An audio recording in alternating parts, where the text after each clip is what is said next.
இன்றைக்கி நம்ம ரொம்பவே டேஸ்டியான ரெஸ்டாரண்ட் ஸ்டைலில் கொஞ்சம் கூட எண்ணெயில் போட்டால் பிரியாத அளவுக்கு சிக்கன் சமோசா எப்படி பண்ணுறதுன்னா பார்க்க போகிறோம். சின்ன சின்ன டிப்ஸ் அண்ட் ட்ரிக்ஸோட சிக்கன் சமோசாவை ரொம்பவே ஈஸியாக வீட்டிலேயே பண்ணிடலாம். சமோசா பண்ணுறதுக்கு இந்த ட்ரிக்ஸ் தெரிஞ்சால் போதும், 5 கிலோ கூட அரை மணி நேரத்திலே பண்ணிடலாம். ஹாய் ஃப்ரெண்ட்ஸ், நான் உங்கள் Sumathi. Welcome to Pattu's food zone. நீங்கள் இன்னும் நம்ம சேனலை சப்ஸ்கிரைப் பண்ணாமல் இருந்தால் சப்ஸ்கிரைப் பண்ணிவிட்டு கூடவே பெல் ஐக்கானை கிளிக் பண்ணி ஆல் ஆப்ஷனை சூஸ் பண்ணிக்கோங்க. சமோசா பண்ணுறதுக்கு ஃபஸ்ட்டு மாவு ரெடி பண்ணிக்கலாம். இதுக்கு 1 கப் அளவு மைதா எடுத்துக்கலாம். இது 150 கிராம். உங்ககிட்ட மெஷர்மெண்ட் கப்பு இல்லைன்னா நார்மலாக நம்ம வீட்டில் யூஸ் பண்ணுற சின்ன டம்ளர் 100 கிராம் இருக்கும், அதில் 1.5 டம்ளர் சேர்த்துக்கோங்க. இது கூடவே 1/4 ஸ்பூன் அளவு உப்பு சேர்த்துக்கலாம்.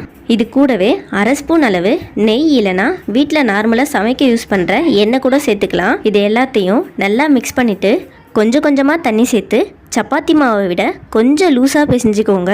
நான் எடுத்த கப்பில் 1.25 கப் தண்ணி கரெக்டாக இருந்தது. நீங்கள் டம்ளரில் சேர்த்திங்கன்னா 1.5 டம்ளர் அளவுக்கு தண்ணி தேவைப்படும்.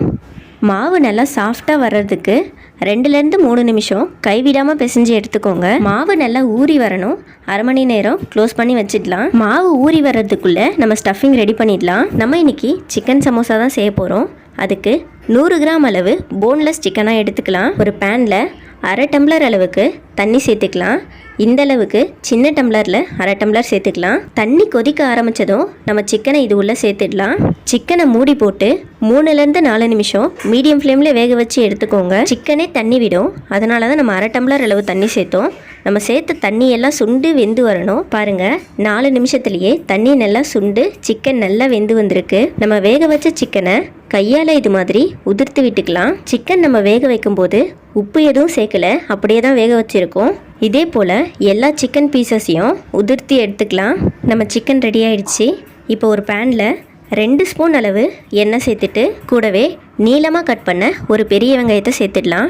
வெங்காயம் ஓரளவு வதங்கினதும் நீளமாக கட் பண்ண ஒரு சின்ன சைஸ் கேரட் சேர்த்துடலாம். கூடவே நீளமாக கட் பண்ண கோஸ் 25 கிராம் சேர்த்துக்கலாம். உங்களுக்கு கரெக்டாக அளவு தெரியலனா கேரட் எந்த அளவுக்கு சேர்த்திங்களோ அதை விட டபுள் மடங்காக கோஸ் சேர்த்துக்கோங்க. கூடவே கொஞ்சமாக பச்சை பட்டாணி சேர்த்துடலாம். கேரட்க்கு பதிலாக நீங்கள் கேபேஜ் கூட சேர்த்துக்கலாம். நம்ம சேர்த்த வெஜிடபிள் எல்லாம் வதங்கிறதுக்கு கொஞ்சமாக உப்பு சேர்த்துக்கலாம். காய்கறி எல்லாம் ஓரளவு வதங்கினதும் நம்ம சிக்கனை ஆட் பண்ணிடலாம். சிக்கன் சேர்த்துட்டு வெஜிடபிளோட நல்லா மிக்ஸ் பண்ணி விடுங்க. இது கூட இப்போது மசாலா பொருள் எல்லாம் சேர்த்துடலாம். 1 ஸ்பூன் அளவு காரத்தூள், அதாவது தனி மிளகாய் தூள் சேர்த்துக்கலாம். 1/4 ஸ்பூன் அளவு மஞ்சத்தூள் சேர்த்துக்கலாம். கூடவே 1/2 ஸ்பூன் அளவு கரம் மசாலா சேர்த்துக்கலாம். கொஞ்சம் போல் பெருங்காயத்தூள் சேர்த்துட்டு எல்லாத்தையும் நல்லா மிக்ஸ் பண்ணிடலாம். ஆல்ரெடி நம்ம காய்கறி வதங்கிறதுக்காக உப்பு சேர்த்துருக்கோம். லாஸ்ட்டாக உப்பு செக் பண்ணிவிட்டு பத்தலைன்னா சேர்த்துக்கலாம். மசாலா எல்லாம் ஓரளவு மிக்ஸ் ஆனதும் 1/2 ஸ்பூன் அளவு பெப்பர் சேர்த்துக்கலாம். நம்ம ஆல்ரெடி சிக்கன் வேக வச்சதுனால ரொம்ப நேரம் வேக வைக்க வேணாம். மசாலா கொஞ்சம் வதங்கினா போதும், நம்ம அடுப்பு ஆஃப் பண்ணிடலாம். 1/2 ஸ்பூன் அளவு லெமன் ஜூஸ் சேர்த்துட்டு நல்லா மிக்ஸ் பண்ணிவிட்டு அடுப்பு ஆஃப் பண்ணிடலாம். ஸ்டஃபிங் ரெடி ஆகிடுச்சு. நான் சேர்த்த உப்பு எனக்கு கரெக்டாக இருந்தது. உங்களுக்கு உப்பு பத்தலைன்னா கொஞ்சம் போல் சேர்த்துக்கோங்க. இப்போது மாவுமே ஊறி நல்லா சாஃப்டாக வந்திருக்கு. இந்த மாவை சின்ன சின்ன உருண்டைகளாக உருட்டி எடுத்துக்கலாம். நம்ம சப்பாத்தி தேய்க்கிற அளவுக்கு மாவு பிரித்து எடுத்துக்கலாம். ரொம்ப குட்டி குட்டி உருண்டைகளாக பிடிக்க வேணாம், மீடியம் சைஸ் உருண்டைகளாக பிடிச்சி எடுத்துக்கலாம். 150 கிராம் மாவுக்கு இந்த சைஸில் பிடிச்சிங்கன்னா 8 உருண்டைகள் வரும். உருண்டைகளை இப்போது தேய்ச்சிடலாம். கொஞ்சமாக மாவு சேர்த்து நம்ம உருண்டையை தேய்ச்சி எடுத்துக்கலாம். நல்லா ஷீட் மாதிரி வரணும். மாவு மொத்தமாக இருக்கக்கூடாது. நம்ம கையில் எடுத்து பார்த்தா நம்ம கை தெரிகிற அளவுக்கு இருக்கணும். மாவு மொத்தமாக இருந்துச்சுன்னா சமோசா அந்தளவுக்கு கிறிஸ்பியாக இருக்காது, ரொம்ப ஹார்டாக இருக்கும். பாருங்கள், இந்த அளவுக்கு டிரான்ஸ்பரண்ட் ஷீட்டாக இருக்கணும். முடிஞ்ச அளவுக்கு மெலிசாக தேய்ச்சிக்கோங்க. இதே போல் மீதி இருக்க உருண்டை எல்லாத்தையும் தேய்ச்சி எடுத்துக்கலாம். நம்ம உருட்டின ஷீட்டை லைட்டாக பேனில் ஹீட் பண்ணி எடுத்துக்கலாம். எண்ணெய் எதுவும் சேர்க்க வேணாம். ஒரு 10 செகண்ட் 2 பக்கமும் திருப்பி போட்டு எடுத்துருங்க. லைட்டாக இந்த அளவுக்கு பபிள்ஸ் வந்தால் போதும், வெளியே எடுத்துருங்க. ரொம்ப நேரம் வேக வச்சிடாதீங்க. இதே போல் மற்ற ஷீட்லாம் ரெடி பண்ணிக்கலாம். நம்ம ரெடி பண்ண ஷீட்டை ஒரு கத்தி வச்சு 2ஆக கட் பண்ணி எடுத்துக்கலாம். இதே போல் எல்லா ஷீட்டையும் 2ஆக கட் பண்ணி எடுத்துக்கலாம். இப்போது ஷீட்டு ஒட்டுறதுக்காக மைதா பேஸ்ட்டை ரெடி பண்ணிக்கலாம்.